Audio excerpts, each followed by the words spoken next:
the thing that it does to your brain, Yvonne, like it creates this high.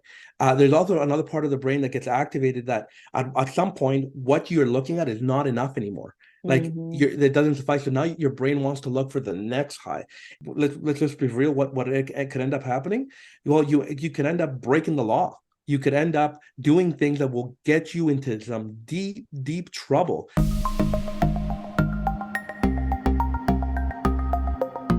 All right. Well, Walter, thank you so much for being here with me today and for coming on the show. I'm super excited to chat with you today. Well, thank you for having me. This is I've been excited ever since we chatted and you invited me on. So yeah, thank you for having me on. Yes, and I just want to point out too that you're joining me on your birthday. So I feel very honored, and I just want to say happy birthday. And yeah, I'm just super thrilled that you're here. Well, thank you. And let me tell you that this is a treat for me. So this is I wanted to be here and this is such a great way to spend part of my morning on my birthday. So I wanted to let you know that. Awesome, thank you. And actually, on that, I wanted to ask you too, with your birthday and like the next year kind of coming up for you, do you have like what are you excited about that's coming up in the next year for you? Yeah, you know what? I'm one of those guys that, not that like a New Year's, not that I necessarily do New Year's resolutions because I always believe that I want to continue to grow. And of course, I set goals because I'm a vision guy. And my birthday is a unique time too. I love to reflect and think about how, what went well and what didn't go so well and what can I do better. And I like to pick a word typically on New Year's. Mhm. But this year it's been the word courageous. I wanted to be courageous, try new things. And I'm excited. I think this being on this podcast today, for example, and just seeing how there's opportunities out there to impact the world. And I just am excited to continue to step into my potential. Though I'm not very clear on where this is going this year, I'm excited to just continue to step into it and live in the moment to say, okay, this is what I'm going to do. And I'm going to take Mhm. chances. I'm going to take risk, courageous risk. Yes. Oof, I love that. Yes. Yeah. And I definitely identify with that too. Like that word courage has been coming up Yeah. more and Yeah. yeah, just doing things that might be a little bit scary, but that are also like really exciting. And Yeah. yeah. So yeah, it sounds amazing. Okay, well, we are here to talk all things porn today, or Yes. at least how it can affect um, Yeah. people, especially men, relationships, Hmm. dating, and all that. So, as you're talking about stepping into your highest potential, I want to ask you how, as you're going to talk about your story and your experience when you were in the depth of, Hmm. you know, a porn addiction, how how was that? Like, how were you stepping into your full potential? And like, yeah, if you can kind of explore that a little bit. Yeah, I sure can. Well, that's a very great way to ask that question, Ivan, because what I have discovered is that when I was in a stage of my life where I was watching pornography and I was stuck in it, and we can call it an addiction, I definitely was not living on my potential. In fact, it's crazy to then look back and go, "Wow, the time." In some cases, money, the energy that was spent in that, uh, it was no good for me. Mm. Because you'll be divided, right? Instead of focusing on your purpose, your dreams, your vision, the things that you feel like you're being called to do, that's distracting you. Mm-hmm. It's taking time away from you. And so as I reflect on that, it was definitely it was keeping me almost captive. Yeah. So, you realizing that it wasn't good for you, consuming porn. When did that come about? When did you realize that it wasn't good? I probably got exposed to pornography at a young age, and I was trying to think. I mean, what would have been that number, that magical age number? And I think it was around the age of 12. Mm-hmm. And I probably got exposed a little bit before that. The thing about that is that I grew up in a home where we did not talk about sex. Like there was no sex education conversation between me and my parents. Mm-hmm. So, of course, as a young boy, you end up being exposed to pornography. Your friends show it to you. You know, you find a magazine here or there, and that became my sex ed. And Mm-hmm. what ends up happening is I ended up growing up with that. These visuals, these images, uh, to an extent, throughout my life, there's need to think that I needed to go back to it. It went through my whole life. And I, by the way, lived in a state thinking that it wasn't a problem. I Mm-hmm. didn't know it was a problem. Yeah. I thought, I can stop whenever I want, and I did have phases throughout my life, seasons where I was like, no, I'm not looking at that. It doesn't make me feel good. I don't want to Mm-hmm. do that. But the reality is that I didn't really go to the root of it, and so I Mm-hmm. continued watching it into my young adult age. I had dating relationships that I never brought it up. They never Mm-hmm. asked. I'm not going to bring it up, right? Like we're not going Mm-hmm. to talk about it. She doesn't know. She doesn't need to know. Yeah. And then to the point of even bringing it into my marriage. And we never discussed it then either. And as I had shared with you before, this ended up leading into an area of my life where I ended up seeking more. And I ended up actually having what we call an emotional affair, where I ended up having conversations with another girl, texting, flirting, that connection in that sense, which Mm-hmm. was obviously not good for my marriage. And when Mm-hmm. that came out, um, it started with my wife realizing that I had been watching pornography, that I had been talking to this other woman, and that was not good for us. And that Mm-hmm. became a healing journey of first myself realizing that I needed some help and I needed to Mm-hmm. take control of this. And then, Mm-hmm. of course, my wife on her side, she realized that she needed to get some help because she was on the other side of this. Some verbiage that is used around this is like betrayal trauma. And Mm-hmm. she needed some healing on her end as well as I needed that. And that began the journey of realizing, okay, this is no good. Mm-hmm. Mm-hmm. Wow.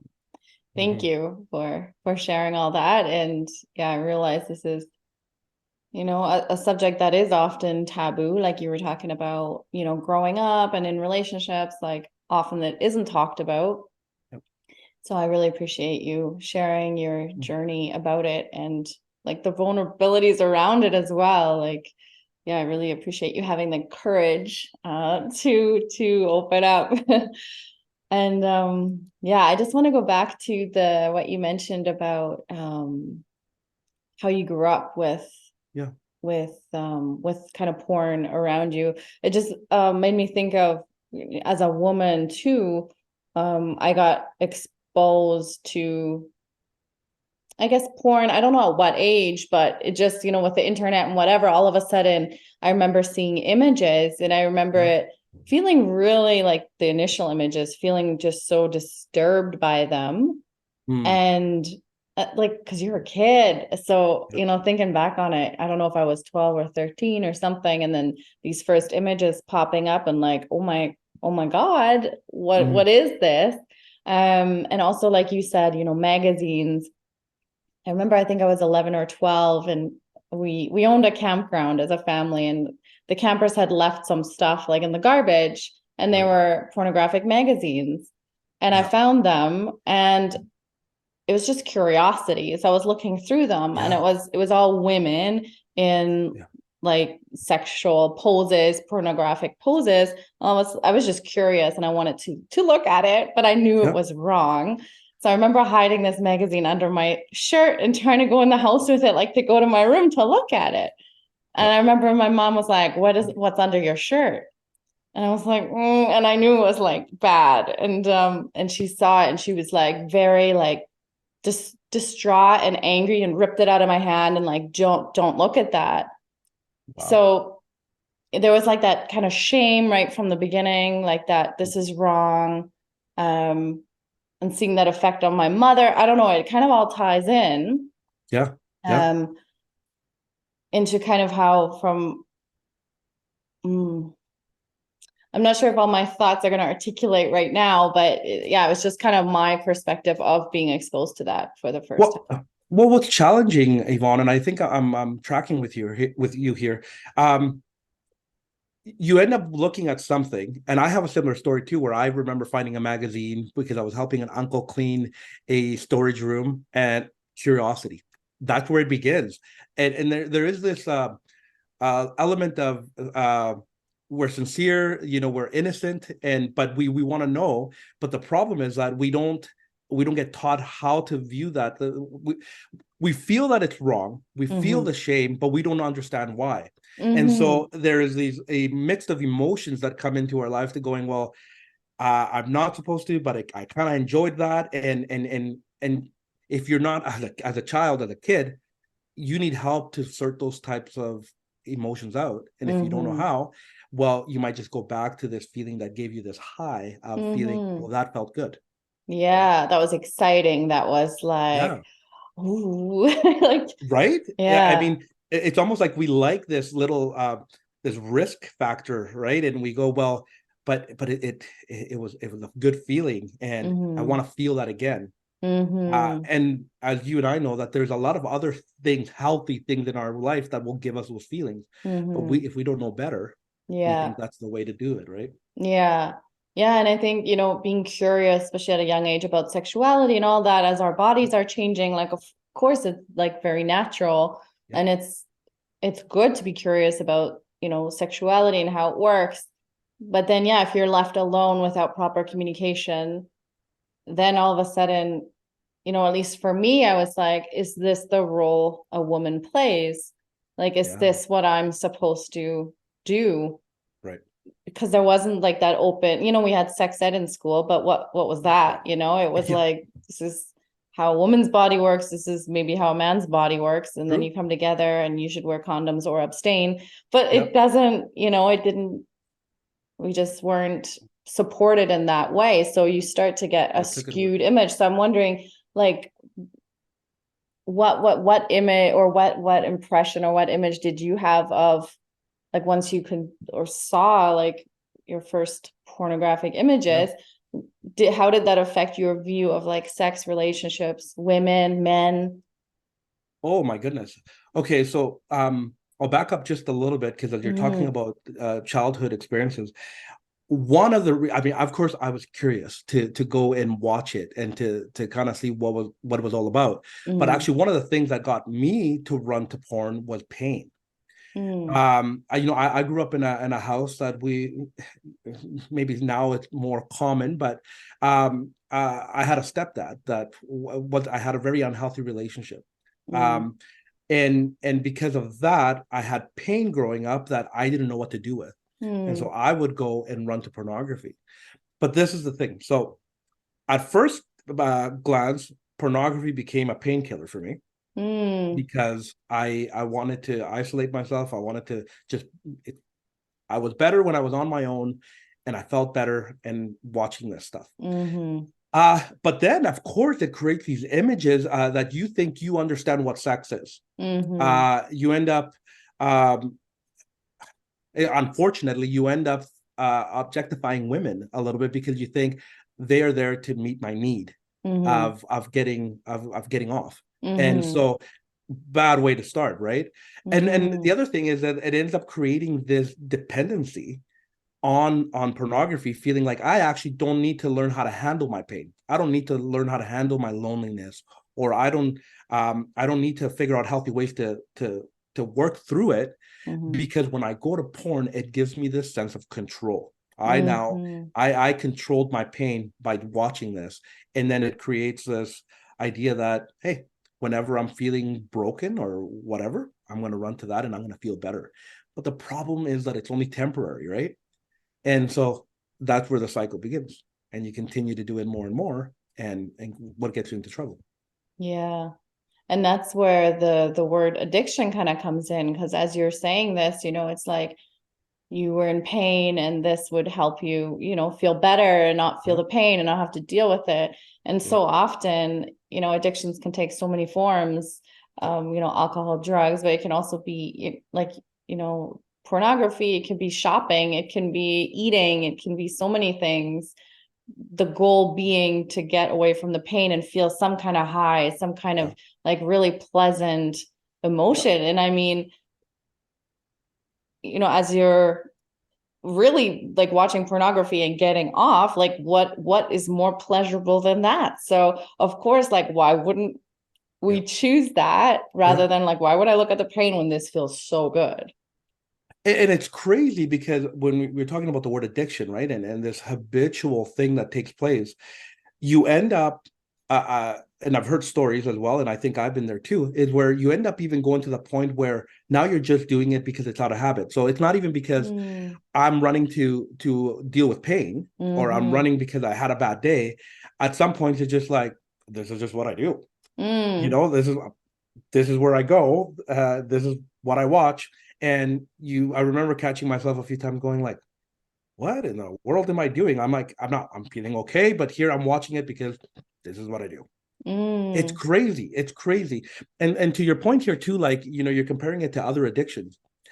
I think pornography is such a dangerous one because check this out. If you're an alcoholic, if you're addicted to drugs of some sort, like cocaine, crack, whatever it is, those typically have they show out physically. Like you can tell when somebody's high, you can Mm-hmm. tell when somebody's drunk, and I know that there's other addictions that wouldn't show that, but that the majority out there have this outward expression of that addiction. Mm-hmm. Pornography, on the other hand, doesn't. Mm-hmm. You could be stuck in pornography for years and nobody would ever know. Yeah. I mean, eventually there's consequences, of course, for Mm-hmm. everything if you do it long enough, and it will come out. But uh, from what I have seen, majority men, women can watch this for a long time, and you would never know, which is scary. Mm-hmm. And that's why it's become a bit of a taboo topic. It's also we don't talk about it, so we don't know the effects of it really. Yeah. Yeah. And then because you just can't tell, there's also such isolation with it because no one would ask you, hey, do you need some help? Or hey, is there something going on? It Yeah, just doesn't have that those yeah, exterior signs. So it just sounds very like it's very isolating, very yeah, yeah, just you and the screen. yeah. Yeah.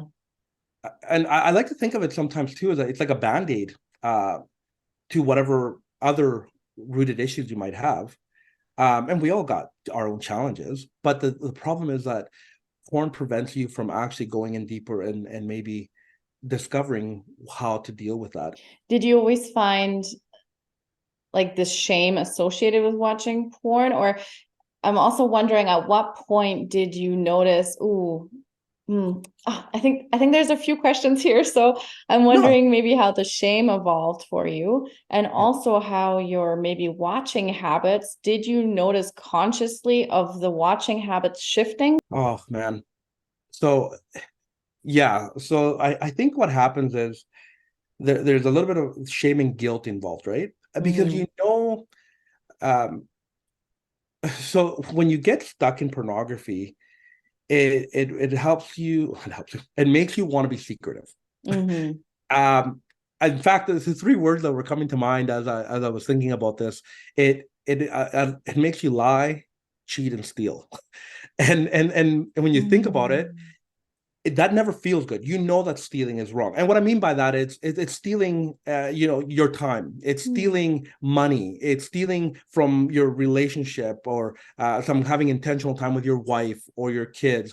It steals that. And that was actually a big like, whoa, that's what it actually does to me. It can open the door to cheating. And when you think about the line that will go into that, sometimes because you want to make time to watch pornography. So mm, you know that, hey, maybe if I'm mad at my wife or if I'm angry, that'll give us separation time, and that gives me excuse to then go watch porn because I'm mad or I'm hurt by what she said. So now I have the right to go look at this, right? right. And so, Mm-hmm. but then that that's not the right way to handle it, and so shame comes in, and the problem with that is that you now feel broken and kind of hurt, and so how are you going to deal? There's a cycle that ends up happening. So how do you deal with the shame? Is that, well, if I can go feel this high, I'll feel better. But then Mm-hmm. the shame comes again, and then just you get stuck in this routine of unhealthiness. Yeah. And shame plays a huge part when you don't realize that um uh when you have to break that. Mm-hmm. And it does a thing on your self-image. It it of course it does things to other people with relationships, but on you, you could end up feeling like I'm trashy. I feel gross, and it only adds on to this if you don't know how to handle it. And so I think shame is a big factor, and it's dangerous if you don't know how to deal with that, because it'll keep you stuck. Yeah, yeah, for sure.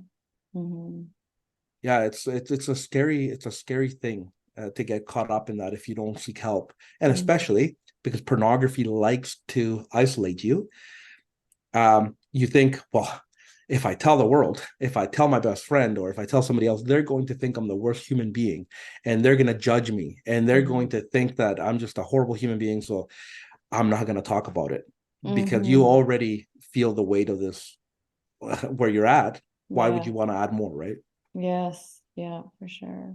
And so at what point, like maybe if you could tell me a little bit about how you were maybe dating and getting into the relationship, especially with your wife.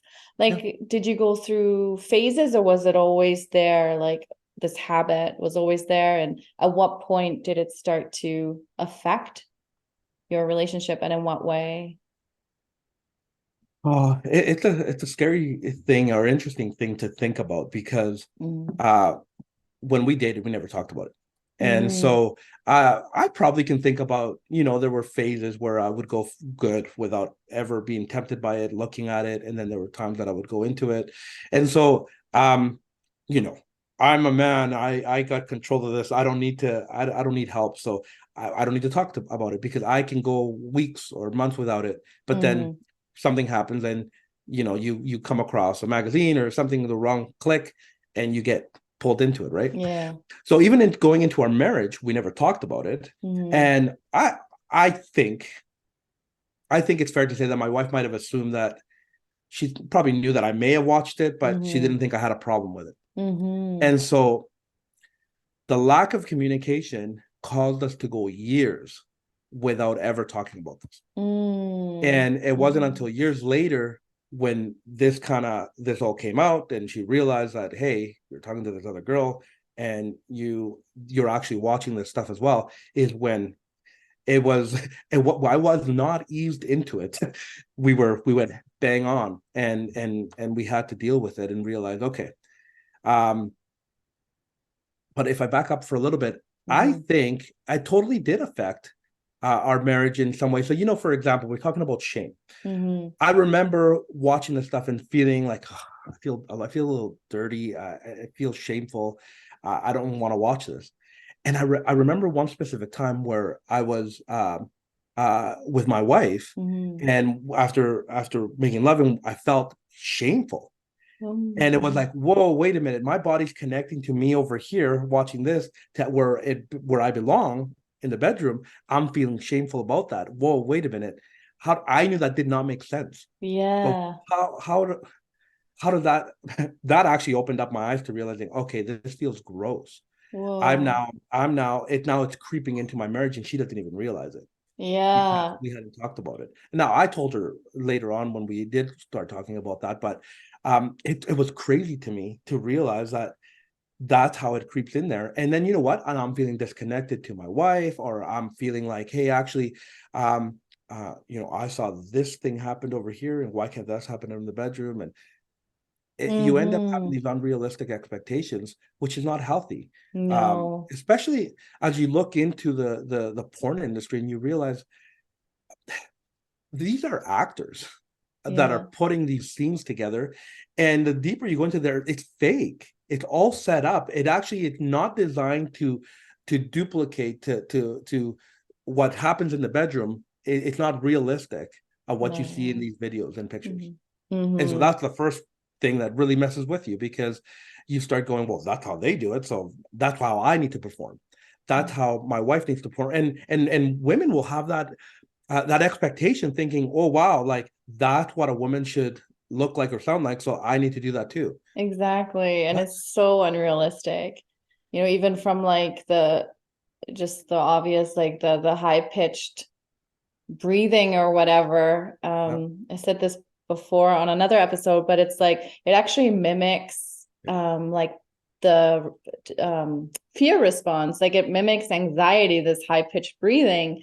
So in reality, when you're actually enjoying pleasure, it's actually lower and way more like relaxed and deep and exhales. So even that, and then as women, we're like, oh, we're supposed to do that. So we end up putting ourselves into like this anxious state, which and then also there's zero communication in any Yeah. kind of porn. It's just, yeah, it's completely unrealistic. And then of course the body image for women, like is that what we're supposed to be doing? Okay, am I meant to just please the man? Like, where's my own pleasure in this? Like, that doesn't even, Yeah. exist in the realm. Also, what you were saying, that was so powerful when you talked about feeling shame after like making love with your wife, and just thinking about the power of energy when we make love, and like this, like how we're connected, and Yeah. like as a man feeling shame, also how that energy would have affected your wife, like Yeah. probably feeling, the same, ashamed of herself, because like it's so, the energies are so powerful when we're together like that. So And my you think God. about this, Yvonne, like there's sometimes couples will go through some challenges in the relationship and you go, well, I don't know what it is. There's something there, but we're trying to figure it out. Or there was Mm-hmm. just, he had a bad day, or I was tired, or whatever it is, Mm-hmm. right? And sometimes it actually goes deeper than that. And in this scenario that we're talking about, it could be pornography, because Mm-hmm. the things that it's doing to you emotionally and mentally and physically, you may not be able to pinpoint it, but it actually is creating a wedge between you and your partner. Yeah. Yeah. I'm just right now, I'm thinking ahead of like, how do you undo that? Like, do you ever get out of that? And how did it start for you? Like, because that's such deep rooted stuff. And Yeah. how do you go from that to, I get, yeah, a healthy, connected, yeah, way Well, of being. And mhm. yeah, well, it's a tough one, because you have to understand um, that there's some rooted things in your life, Mhm. that pornography is not a surface thing. There, pornography might be covering other challenges, or we can call them issues or problems that you've had in your life, that might even go as far back to your childhood. Mhm. And some might be in the immediate, like something that happened a year ago or whatever. But Mhm. um, it's understanding that there's rooted things, and porn likes to mask that. Porn likes to cover that up and make it seem like there's nothing wrong there. And so first, I think, understanding self-awareness, that there is, as you know, Yvonne, part of what I do is leadership coaching and leadership training, because I love people to understand that leadership is important wherever you are at, that everybody's Mhm. called to be a leader. But one of the first things that you need to discover is that self-leadership is that Mhm. how to lead yourself, and that is self-awareness sometimes, and having some core values behind what you want out of your life. So Mhm. you want to snip this out of your life. That was one of the things, realizing, no, this has caused so much brokenness that I need to snip this out of my life, and it can't be part of my life in Mhm. any shape or form. Um, I work with Restored Ministries as well, Mhm. and I'm one of the host, community host on there, and I'll tell more about it a bit. But Mhm. we're a ministry, and my faith has played a humongous role, and so I got to give credit where credit is due, Yvonne, because Mhm. my personal relationship with Jesus, which is what I believe, has Mhm. been a huge factor. And the reason I say that is because at Restored Ministries, one of the things that we want to help men understand is their identity. Mhm. Pornography steals your identity, because you Mhm. think that is your identity. The shame that you feel is your identity. The brokenness, the idea that you need to run to it, that is what sustains you, becomes your identity. And we want to break that off. And we believe that you finding your identity in Christ is where you start first feeling the healing. Because, Mhm. I think our souls crave something, Mhm. whether you're talking about spirituality, whether there's God, like you crave something, and you want um um you the things that are rooted. It's almost like you're trying to look for meaning. And Mhm. so when you run to pornography, you think that is filling these voids that you have, but the reality is that we crave intimacy. We Mhm. crave community, And when in restored ministries, when we help guys and guide them to saying, okay, let's get yourself centered in what your relationship with Christ looks like. Matt Klein, the founder of Restored Ministries, likes to say something that I think I love when he says it. And he says, you were created on purpose for a purpose. And I love that, because when you understand that, you go, oh my goodness, there's so much more to life than me being stuck and watching pornography. Yeah. And so my faith has played a huge role in understanding that healing, because I had a lot of shame and brokenness behind that. And then realizing, actually, you know what? The thing that pornography projects on me and what it tells me that I am, that because I hurt my wife, I'm a piece of crap, because I've been stuck in this addiction and I am the addiction, because I failed, I am failure. No, that's not it. It was a thing, an act. There was an addiction aspect to it, but there's also, I can break free from that. And I'm not that person who I am today. So my story today, and this has come a long way, Yvonne, I used to identify with that and be like, well, that's who I am. I wouldn't want to talk to you about this, because I was associating all this brokenness and shame to the crappy individual that I was. Yeah. But today, I'd love to tell you that my story is God's grace. Story is I am now on the other side of it, telling you that there is healing. Yeah. And there is, I want to tell you, there is healing, even though there's an addiction, there's a science to that. There's ways to reverse that. There's things that you can do to actually break free from this, and that doesn't have to be your future. Yeah. Whew. Ooh, that's powerful. Yeah.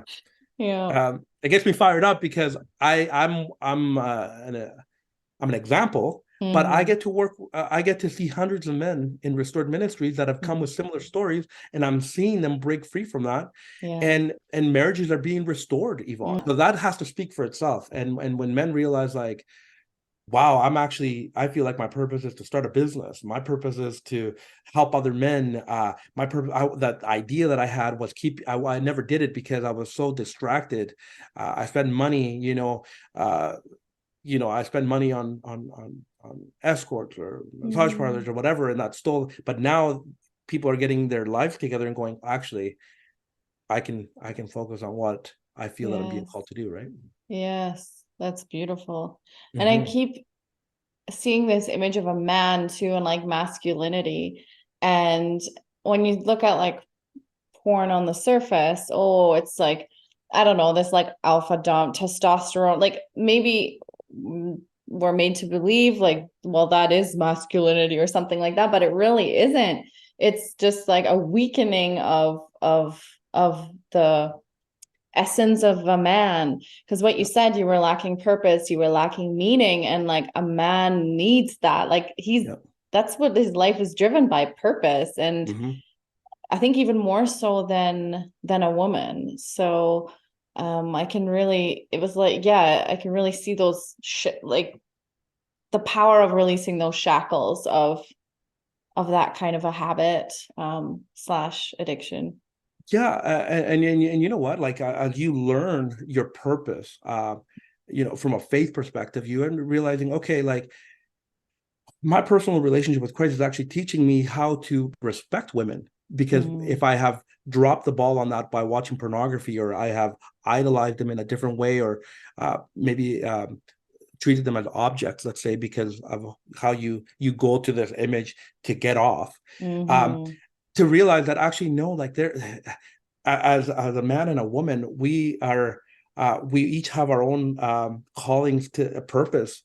And in a matter of speaking, like, we get to do life together and work together, and we each have value. And then when you understand that, oh my goodness, it changes everything. Like, I can serve my wife.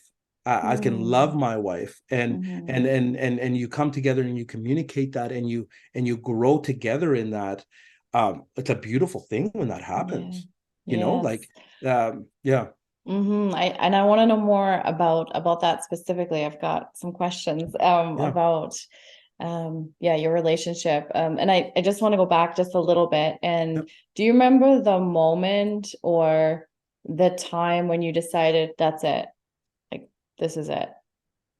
Yes, I do.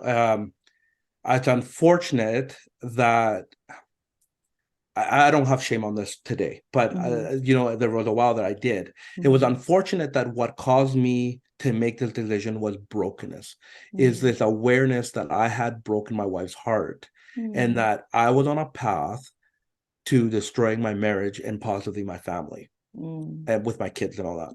And so to realize that, I've said this before, that I needed help and I didn't even realize that I needed help, which is scary. It's scary to think that sometimes we have to hit rock bottom to wake us up, shake us, and go, whoa, you need to settle down. You need to realize that the road, the path that you're on right now, it in a matter of speaking, leading to destruction. And you need to get off this path right now. And so I do remember the hurt, and that was the initial, I think, shock that helped me realize that. But then it ended up leading into, you know what, actually there's so much more purpose in my life that I have not been tapping into because I've been stuck in this. And so making that commitment to going, okay, I need help. And that's where Restored Ministries came in, where I needed to tap into community. And first of all, we talk about being courageous, is being courageous to go, I'm going to go and hang out with a group of guys. And in my mind, at first, I'm thinking I'm going to get judged. I'm going to be the worst man in this group. And then you go in there and go, oh, wow, okay, this is actually a safe place. And not because we're enabling each other, but because we're meeting each other where we're at and going, there's hope. Okay, you can start this healing process. And so that was the initial thing. And I had to show my wife that I wanted to get help, that I wanted to do that. And then the reality is that she couldn't be that partner that could help me, like, because she was the one that got hurt by it. So I needed to step out of that and show her that I wanted to change things around. That was the initial part of that. And then for our marriage, she needed to get some help as well, because there's this betrayal stuff that takes place, and she needed to know how to handle that, and I couldn't help her that. So we had pain on two different ends, right? I'm here, the one who did it, shameful, broken, don't know what to do with my emotions, and she's going like, I'm the one that's been hurt, and so we had to go seek healing separately, and then come together and work on our marriage. I love that. And honestly, that was the secret. And my wife values her relationship with Christ as well, so that ended up being a huge savior for me, because we shouldn't be together. Because she could have decided to say, no, I'm not gonna work on this, but that's not how she's wired. She wanted to work on this, and because I showed her that I was willing to work on it, and she realized that this was deeper than I just chose to do this. There's deeper things that were going on here. There's a lot of layers to this sometimes, right? And so you deal with the first layer, and that kind of, okay, I took care of that, and you go, oh, but now I'm ready to deal with this other thing.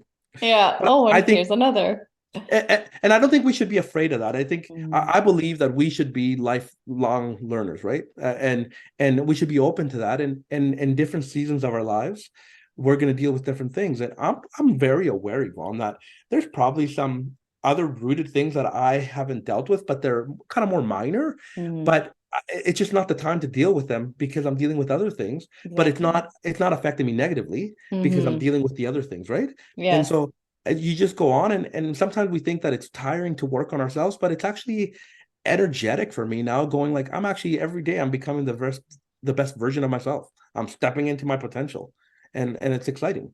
It is. I hear you on that. Like, the excitement of, okay, here's another layer. And then, to be honest, like, some days it's like, why is there another layer? Like, I thought I was done with this, but it's also important. And I love that you guys sought help separately. I find that so vital in a relationship, that, marriage counseling, I think, has its place, but I think it's so vital that each person seeks the support that they need. And I feel like too, with your wife and with a situation like this, the fact that she did go and seek support herself, and that she wanted to work on the marriage, I can't help but wonder if maybe she also recognized some of her own, issues that she may have had, like for instance the lack of speaking what she needed from you, or Yep. communicate at the beginning of the relationship, right? I'm Yes. sure that Yes. you Yep. guys both learned a lot about communication. And A hundred yeah. percent. I mean, we could probably call that standing up for herself. We need to understand that we all have a voice in this, and we all need to stand up for ourselves in this. And Yeah. I think my wife would tell you that that's one thing that she learned, and saying, Mm-hmm. well, actually, no, that if this happens again, this is how we're going to deal with it, and Mm-hmm. speaking that, and let's have an agreement and an understanding that this is how we're going to move forward, which is Mm-hmm. great. Yeah, yeah, I love that. I And the word that comes to mind, sorry, Yvonne, is boundaries.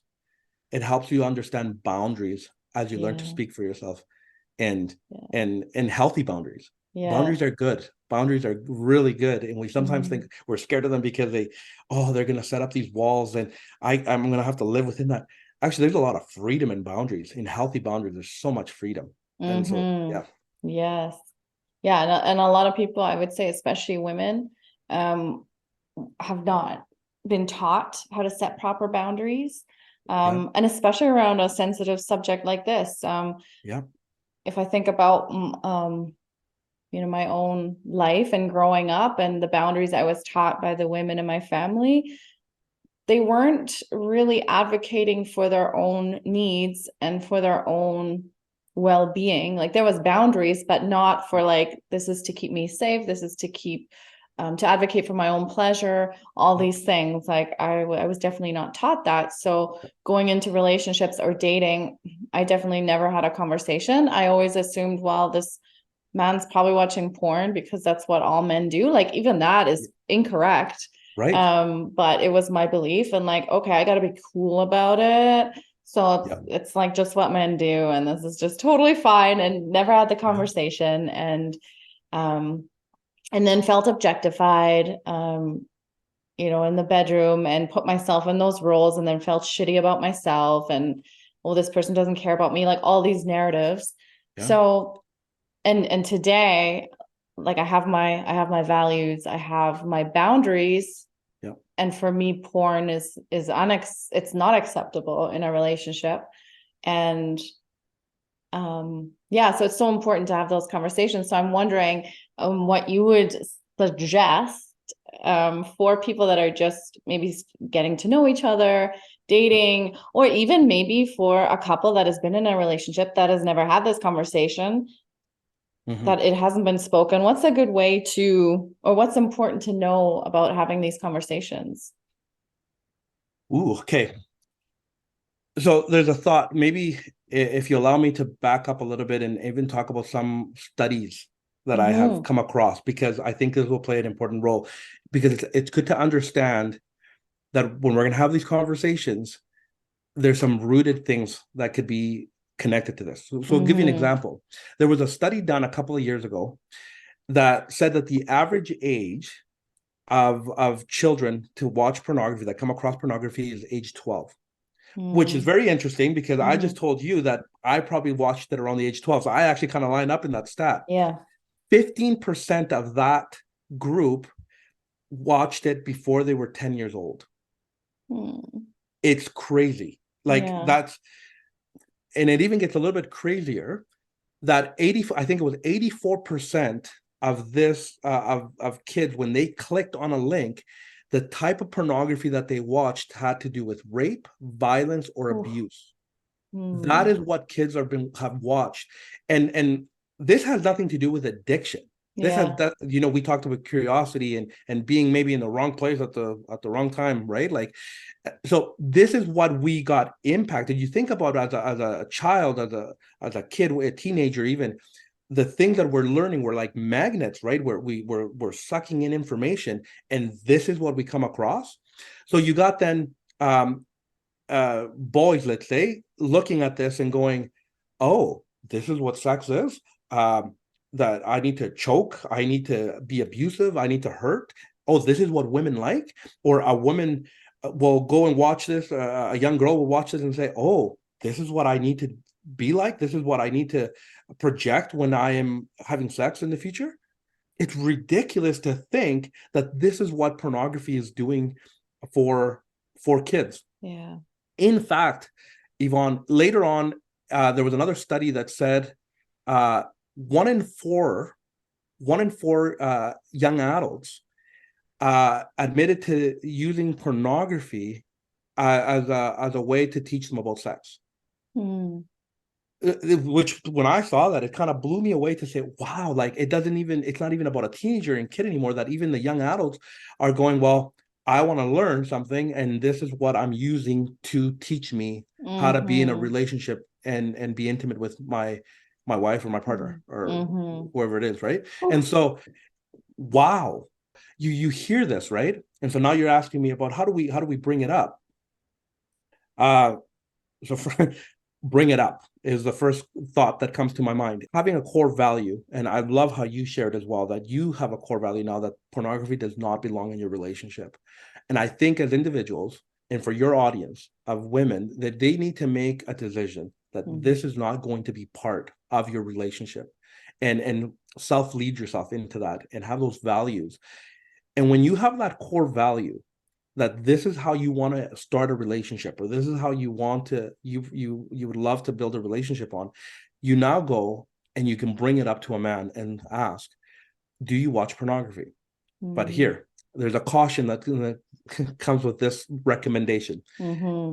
Ladies, be aware that you might end up hearing something you do not want to hear. That is part of it. That's the risk factor here. But that doesn't mean that you shouldn't do it, because this is a cool opportunity, especially if you're dating. You bring it up to a guy and you ask him, are you watching pornography? How he reacts will tell you a lot. If he admits and says, yes, I do watch it, or I haven't watched it for a bit, or it's on and off. And if you tell them, listen, this is not something that I'm comfortable with, or I don't want this to be part of a relationship, how he reacts to that could give you a good idea on where this relationship is going to head. Because if he's willing to say, okay, you're right, you know what? I understand why this is not good. I wanna get help, or I want this to be out of my life. But if he's not willing, I think that tells you a lot. And that's the beauty of dating, right? Dating is this courting sometimes. And I remember when I started dating, I I I called me old fashioned, Yvonne. I had this core value that I didn't want to date somebody if I didn't see myself marrying them. I just, that was one of my core values. And of course, did I date and some relationships didn't work out? Yeah, they didn't. But at least I didn't feel like I was wasting my time. I was trying to set it up on a proper foundation, right? And so when you have these values, then you can come, and you and I were just talking about standing up for yourself. Well, stand up for yourself now. And I think the key word here is communication. You think about the lack of communication is what ends up creating bigger problems later, because like, if I would have known, or I didn't know it had been happening for this long, and now you got to deal with it then and work on your communication. But if you can work on your communication from the start and keep working on it, it'll never be perfect. We're human beings, right? But you will end up probably preventing a lot of future challenges if you learn how to communicate. And the best way to learn is by actually start doing it. And so I have to tell you that, and okay, and if you're in a relationship already, or you're married, and you're not, if you don't know the answer, whether your significant other is watching pornography or not, it's time to go ask. It's time to bring up the conversation. Let's stop making it this awkward conversation or an assumption that we know what's happening, because the reality is we may not know. And when you bring things into the light, it creates the opportunity to then actually work on it. And it doesn't have to be a deal breaker necessarily. Thank God, because I'm still married and we're doing amazing. But I do know that there's been scenarios where the other partner just can't handle it. And we all have our own journeys on that, right? Yes. Yeah, definitely. Yeah, it's so important to communicate that early on. I think for women too, when they ask the question, do you watch pornography? And when they're clear on either I'm okay with it, or I mean, if they're okay with it, I don't know if that conversation is as important. But if they're not, to be like, no, this is not okay for me. And to believe that I think there's so much worthiness associated with this, Yeah. that I'm worthy to be with a man who respects my view on this and my feelings about Yes. it. And yeah, and then to have the courage to speak. But I feel like in order for us to speak, to set these boundaries, we need to feel worthy that, Yeah. we're worthy of someone to respect our feelings on that. And then I come back to, for you, it was the relationship with Jesus, this, greater purpose, this greater connection. And I feel like with women too, like for our own worthiness, like we have to feel connected to something greater. And yeah, whether Yeah. that's Jesus or whether it's some kind of spirit, or I'm not Yeah. sure I'm articulating this No, properly, but no, yeah, I think like you're nailing it, Yvonne. So whoever's listening to this, I need you to know that you're worthy. I think we need to speak that, because mhm. maybe you're waiting for somebody to say that to you, and maybe Hmm. you're doubting, or maybe you're not feeling, but you're worthy, and you were created with so much more intention than thinking that your voice doesn't matter, or what you think, or your values don't matter. They do matter, and that's why we need to speak up. We need to stand up and say, okay, no, this is what I want, and I deserve better. Like, I don't Hmm. need to settle. Yeah, I don't need to settle. And Hmm. as you discover that, and realize that you were created on purpose for a purpose, definitely, that you are loved. And that's where my faith comes in. You hear me talking that, but it's the truth. It's the Yeah. truth, because it's like, to understand that you're not just floating through time and space right now just because. No, that there's so much more.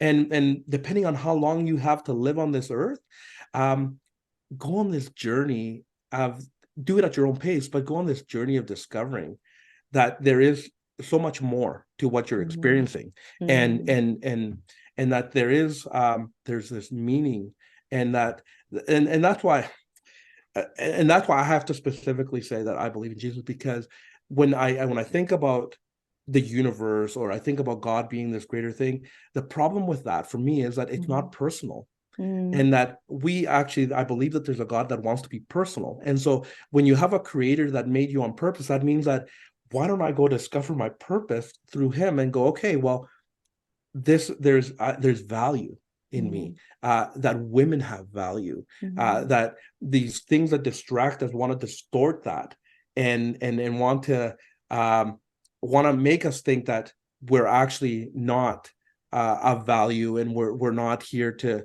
that we don't matter. And that's not Hmm. true. That's not Hmm. true. You do matter. And it just, we need to go on this journey of realizing, actually, as an individual, um, I am, I am, I am of value, and I can come into a relationship and still have that same value. And Yeah. I don't need a man to complete me. I don't need a woman to complete me. We're each our own. But when you come together like that, wow, wow, like what talk about creating magic and power in that, right? Like, Hmm. Yeah, like the power of creation itself happens between two people, I think, like that love and that, yeah, two whole people coming together and just creating love, creating joy, meaning. and Ivan, I think you mentioned earlier on, like, you give up a bit of yourself sometimes when you're with another partner, or even with watching pornography and all that. Hmm. But the cool part about it, though, is that there is healing possible. There's possibility for healing and restoration. There's Hmm. a way to redeem that, and it you're not your past, so you can end up choosing today to say, I'm gonna do things differently. It doesn't matter. It it matters in the sense, like, there's consequences for things that you do, Hmm. but that can be broken off. And I believe that your story, your brokenness, whatever it is, can be used um, today to not even just make you a better person, but you never know who you're going to help because of Hmm. that story. You might be preventing somebody else from going down a path that they might not be able to get out of, but because of your story, your Yes. bravery and your courage to say, okay, this is where I've been, and I can Yeah. only tell you my experience with it, and but this is why, you know, this is why you shouldn't allow pornography in your relationship. And Yeah. I know that there might be some different views, but I just, when I see the brokenness that it has caused, not only in men, but in women, I could not sit here and look at you in the eyes and say, I think it's okay to dabble with it. I just can't say that. I've Mm-hmm. seen too much brokenness come out of it, and it's just not worth the risk. Even if you thought, well, Walter, I've been watching it, and it hasn't done anything. Actually, my wife knows, and she's okay with it. I have to be the opinion of that you're not okay with it, because at some point you're going to get disconnected.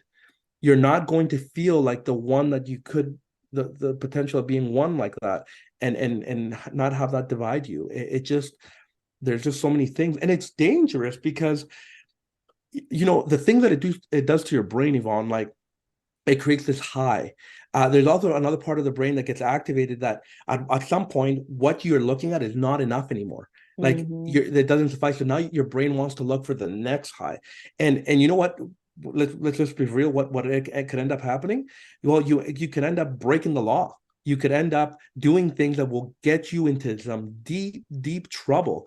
You hear about the stories about sex trafficking and pedophilia. Like it's not worth it. Even Yeah. nobody starts watching this with the intention that they're going to end up in jail because they got caught watching the wrong thing. Nobody has that intention. Nobody Mm-hmm. wants that. But that's how deep and rooted this gets. And so I have to advocate and say the root of what happens here, it is not worth it. It's just not worth it, because sometimes we lose control. Yeah. We lose control. And if we're not in community and if we're not Mm-hmm. seeking help, oh my goodness, Yeah. you wake up one day going, how did I get here? Yes. Mm-hmm. Wow. Yeah. I also, what's coming to my mind too is this lens that's sometimes spun, especially for women. Oh, these women that are in the porn industry, they're empowered. They're empowering themselves. They're bringing in them. Let's see, it's great money, and they're taking charge. They're calling the shots. And my opinion just is there's no empowerment in that. You're I don't know what kind of relationship these women have with their bodies, but if as a woman you believe your body is a holy temple and it's sacred, like in, God, Mhm. Jesus, the universe, Yeah. whatever created you in this holy way, like we're here, we're all like miracles. So if Yeah. you believe your body is holy and sacred, how can, how does that, like, that doesn't match with allowing, various men for money to insert themselves into your body. That has nothing to do with female empowerment, and I Oh my goodness. believe this narrative is coming from the people in that industry anyway, to try to sell women on it. Or I don't know, but I definitely don't believe it has anything to do with female empowerment. And there have been women that have come out of the industry and have shared their stories and have given have told stories about how horrible it was. They never enjoyed it. This is the thing about pornography. Pornography gives us image of like, this is great, right? This was so good. But then you hear from the actual people that acted in it, and they Mm, go, no, I was abused. I got told to do things that I never felt comfortable with, and I never advocated for myself. And I ended up doing things that have really caused a lot of shame, and have done mm, some other things to their bodies. And you go, and when we think that this is the role models of how to improve our sex life, but in reality, they got caught up in whatever their story is, right? And exactly. no judgment at all, but whatever their story of why they ended up getting guided into that. And um, the more stories you hear, I know there might be an odd one out there that might think it was okay, but most of the stories out there go, no, it was a horrible experience, Mm-hmm. and they will advocate to saying stay away from it. Yeah, yeah. Yeah. Mm. Well, I think it's so important that you're now talking about this, your own experience. Like you said, if you can help someone that's in the midst of it, that's in the midst of this shame and like feeling Yeah. like a piece of shit, pretty much, that you can help. And the statistics that you gave on kids and like the amount of young people that are getting into it, I'm really not surprised. Like I don't want to say the state of the world, because I believe the world is a good and a light and a kind place. And then at the same time, there is a lot of people that are in this like in these dark deep emotions. So Mm. the more people can step into their purpose and get out of it and help the next generation move out of those habits as well. Hopefully one day this isn't going to be a topic that Yeah. we'll even have to discuss. 100%. I think that I love it. I love what you said. There is hope, and I think Mhm. there is ways to. I know there's different opinions about the state of the world, but I think there's still some great people, and there's some great people that are trying to better themselves. And I think as that continues going on, it creates ripple effects that you just never know where it's going to go. But we can't just sit around and do nothing. And I think that, and when you realize that there's some other things that are rooted in our lives, and we can't be ashamed of that. We all have some sort of brokenness, Mhm. but I think the key is don't be afraid to ask for help. Mhm. Like, there is no shame in asking for help. There's no judgment in asking for help, regardless of what it is. And maybe some of the hurt that you have in your life has coming out in running to pornography, women or men. But we can deal with some of the other things and realize, oh, this hurt that I had, and I had plenty of that. I mean, even I have a sick child that Mhm. ended up, I didn't know how to deal with that. And even though I knew the answer, it just is so easy to run to pornography. And because I didn't want to deal with that, I'm now dealing with this. And then when you step back and you go, now that this is out of the way, okay, how do I deal with this pain that I had? How do I get honest with myself that I Mhm. need some more help, or that I am hurt? And just sometimes honesty of where you're at, a reality Mhm. check is the best way to start to getting on your healing journey. And don't be surprised. Sometimes that healing can be very quick, and yes, it might take longer, but it depends, right, on your willingness to accept the help and to activate that. Mhm. Yes. Yeah. All right. So, oh my God, this is like going to be the longest conversation. I feel like the least amount of editing, but it's also interesting. I But love it. I do want to, before we start wrapping up, ask you where your relationship with your wife is at today, and where you're at in your family. I would just love to know Yeah. that a little bit more. Um, I'm in a great spot, Yvonne. It's being even coming on here and chatting with you is a bit of a healing process as well. There's a thing that happened because we're talking about it, and it just, if I can help somebody through something that I said, even in a small little way, oh my goodness, I've done a lot. And Mm-hmm. but we're good. I mean, I strongly believe that healing is going to be a long process, because like I mentioned before, there's always little different things that come up. Mm-hmm. But my marriage is the best that it's ever been. Mm-hmm. My children, I think it's made me a better father, made me a better husband, a better friend, because I'm realizing that I've taken away some of um, these wedges that were in my relationships, and that these are not barriers anymore. I can Mm-hmm. actually think straight, and I can actually, as I've said already, step into my purpose and realize, okay, I this doesn't define me and what I've done, and this doesn't have to be my answer to anything, any hard challenges that I go through. Mm-hmm. And my wife, like the fact that she has decided to step into her own healing, now we can both have some boundaries. We can Mm-hmm. have some talk about our values, and maybe communication that we didn't do. I Mm-hmm. mean, I thought we had a very decent relationship prior to that, but there was these things that we hadn't talked about, which actually created some problems. and Mm-hmm. and so to be able to come together and say, okay, we're going to work on this together, and make sure this is not an issue again. Mm-hmm. Oh my goodness, it's huge. And because um we want longevity in our marriage, and as parents, like, this has been a great start. Now it's actually going to change how the conversation happens here in this household when it comes to talking to my kids, Mm-hmm. because they don't need to repeat what I went through. And Mm-hmm. that's my desire, is to set them up in a way to be able to have, okay, we're gonna have the sex talk. You're Mm-hmm. not going to go and get your education with pornography. Mm-hmm. And knowing the stats of how young, my oldest is 8. Mm-hmm. And so like, whoa, okay. That means that this Yeah. is creeping around and you are Mm-hmm. going to click this thing, especially today. We're living in a time where social media and the internet, it is so easy, maybe different from between when you and I were growing up, that we Mm-hmm. had to go to a magazine to first get our initial introduction to pornography. Mm-hmm. Kids are not needing to do that anymore. This Mm-hmm. is just a click away, Yeah. and we don't even know what kind they're going to watch, which could really impact their lives, right? And so, Yeah. yeah, I'm excited. Part of this healing has also got me to work with Restored Ministries, which I want to help other men experience the same type of healing and freedom that I'm experiencing, and Yeah. to tell you that there's hope out there.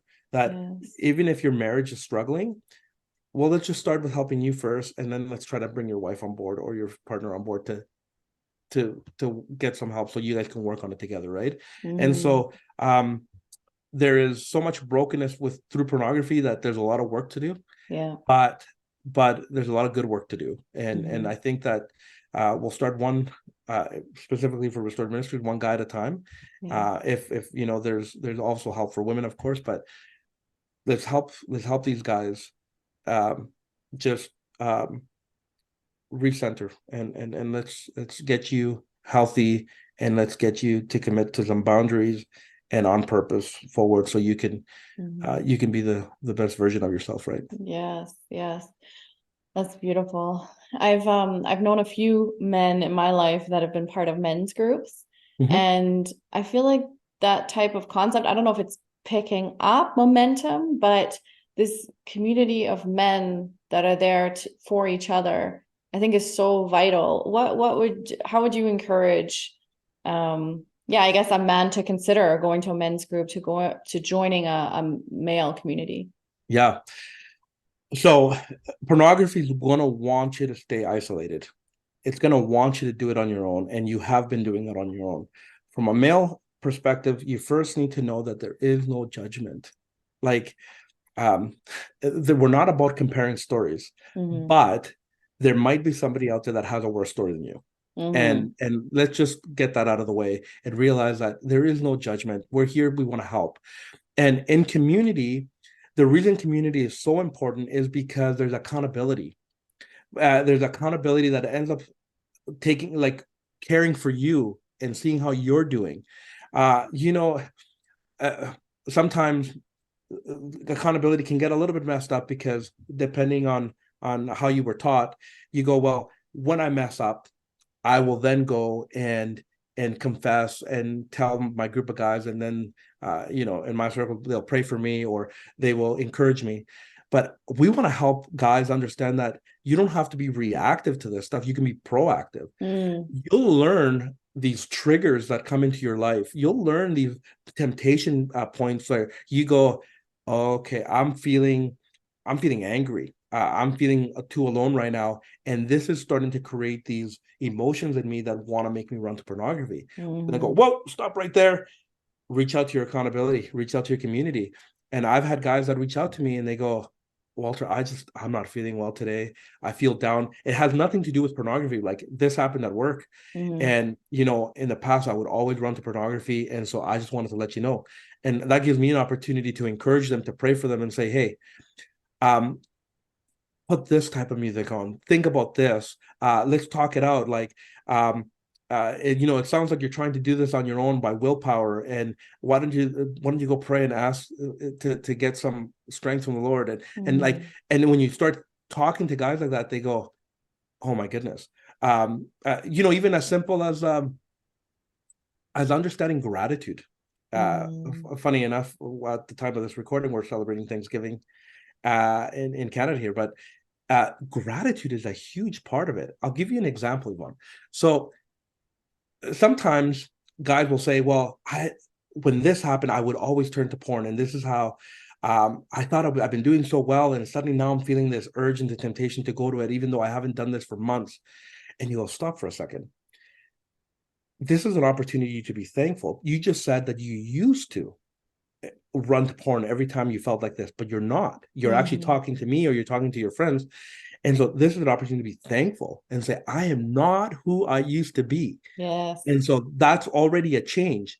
And the fact that you acknowledge that, now you're experiencing freedom. Okay. So what did you do before? Well, I used to always uh, go to my bedroom, or I used to go hide in the bathroom. Well, let's change the routine around.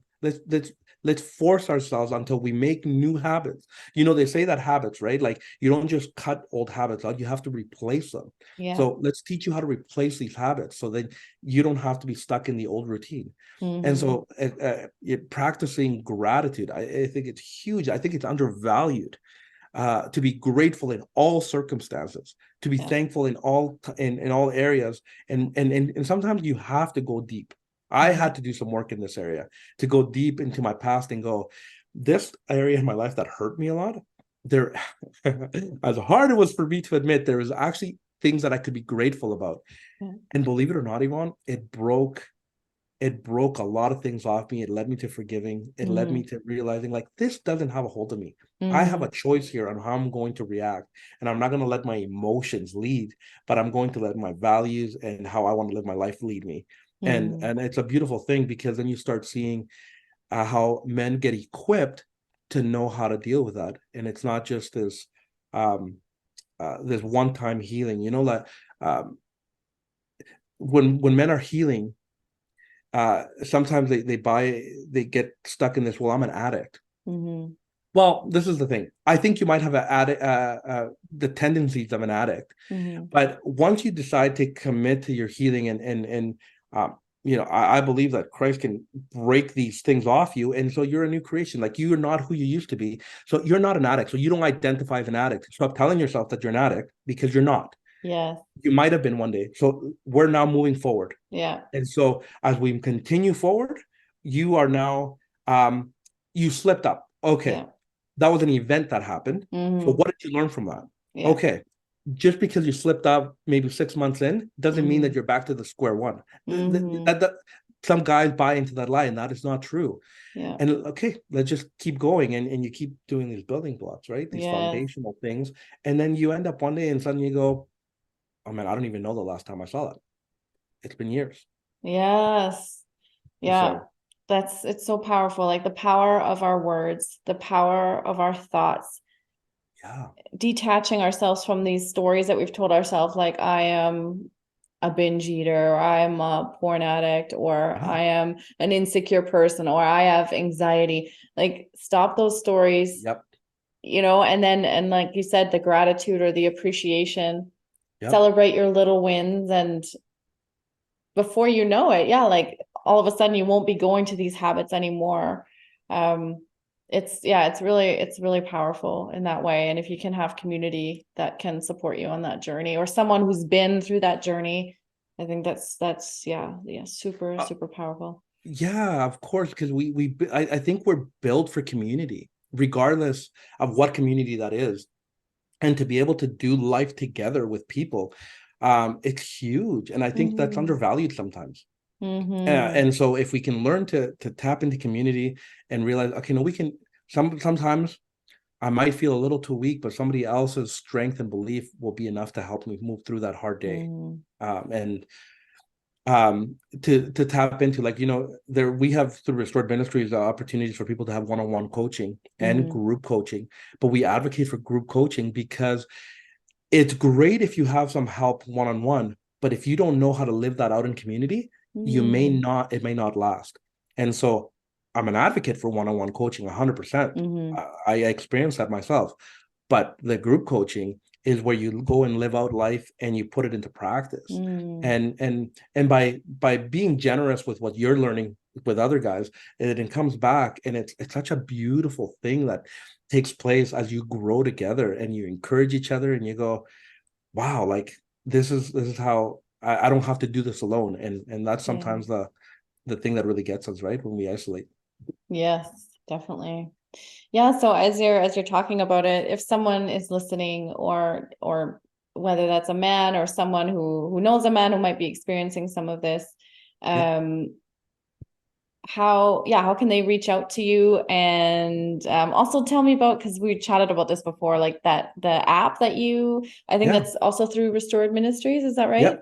That's Yeah. right. So yeah, tell us about how someone could get in touch and like take those first steps. Yeah. So I got my hands on a couple of different things just because I do my own business and I help with Restored Ministries. So Mm-hmm. to get a hold of me directly, you could get a hold of me through my website or the Leader Co. Mm-hmm. The leaderco.ca, and you can see some of the stuff I'm working on there. So if you wanted to chat with me more directly, but I have to advocate for Restored Ministries because that's where I'm doing some of the I get the opportunity to work with guys. So that's restoredministries.ca. And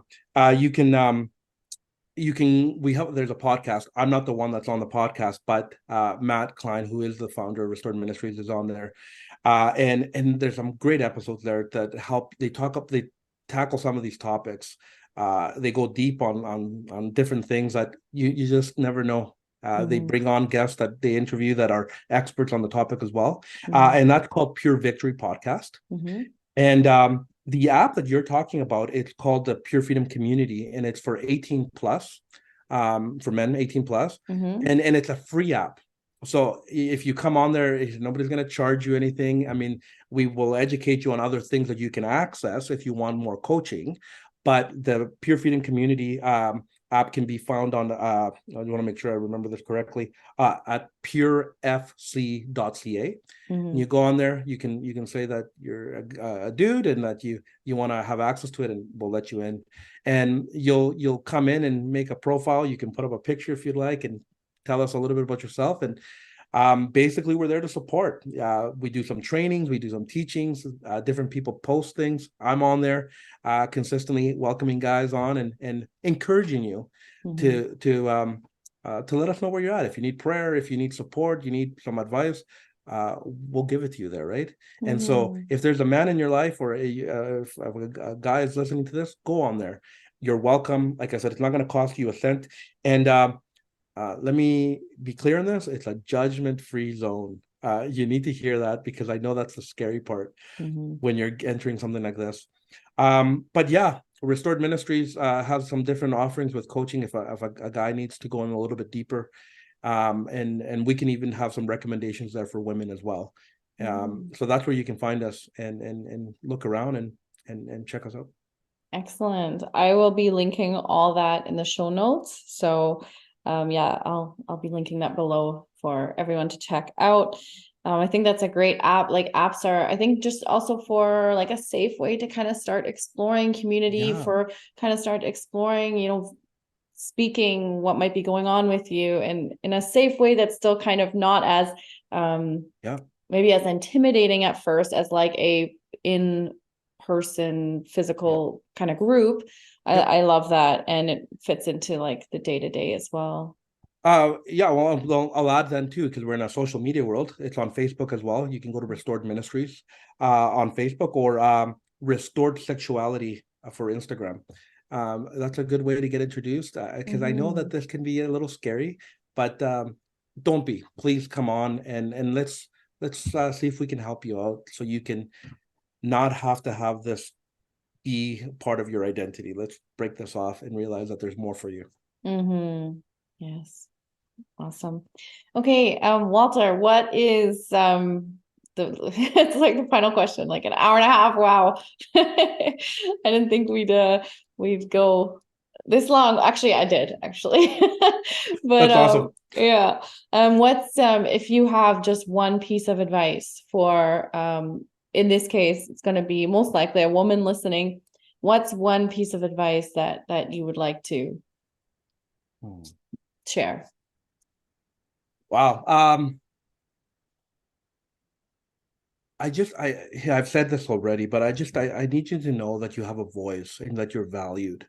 Mhm. And so don't if you face betrayal, that's not the end all, that there is ways to find healing in that and for you to find your worth and realize no, I got a voice and I can stand up for myself.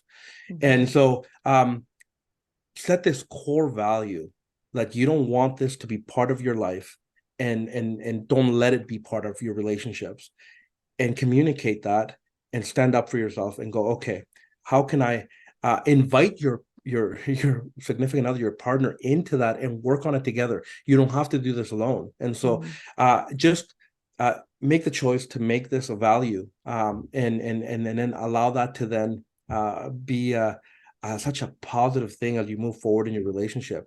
It doesn't have to be part of your relationship. You don't have to settle for that.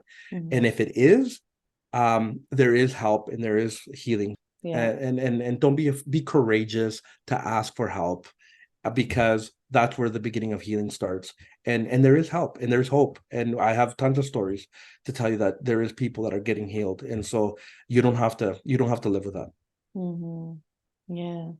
To have the courage to speak your value, have the courage to set your boundary, have the courage to ask for help. And yeah, that word courage, I love that. It's just like made this repetitive appearance in our episode today. And yeah, I just love that you had the courage today again, like to speak about your journey. And for me as well, like the topic is I've been excited about it, but also a little bit like apprehensive about it. So I'm glad we both had the courage to show up here today.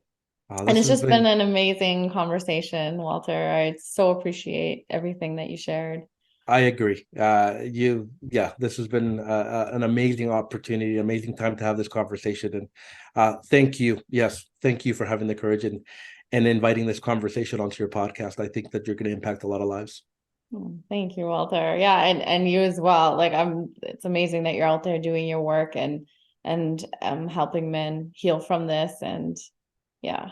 And thank you. Yeah, love it. Thank you so much. And so before we really wrap up today, it's your birthday. What song are you going to put on today that you're going to boogie to? Not only am I going to put it on, I already put it on, and I love this question. I love music, so there's a lot of different answers to this, but one song, this actual song, my wife and I walked into the reception to, and it's called Coco, Koko, by Sander Van Doors, Sander Van Doors. And it's no words, but it's one of those like almost like EDM type of songs that just has a really cool beat. And like I said, there's many songs I could have said, but I wanted to say that because I think your audience are going to enjoy to dance to that. I love that. I'm going to listen to it as soon as we get off, actually. Yes, do it. Awesome. Well, thank you again, Walter. It's been such a treat. Thank you. Well, thank you for having me on. It's been such a privilege to do this. Yay. That's so good. Oh my God. Thank you so much. Yeah. I don't take this lightly, Yvonne. This is such a privilege that you would invite me on to here. And my desire is to, I'm a big potential guy. I want to help people maximize their potential. And if this happens in a little way, you've opened up a door for me to do that. And so thank you. Yeah. It's been a lot of fun.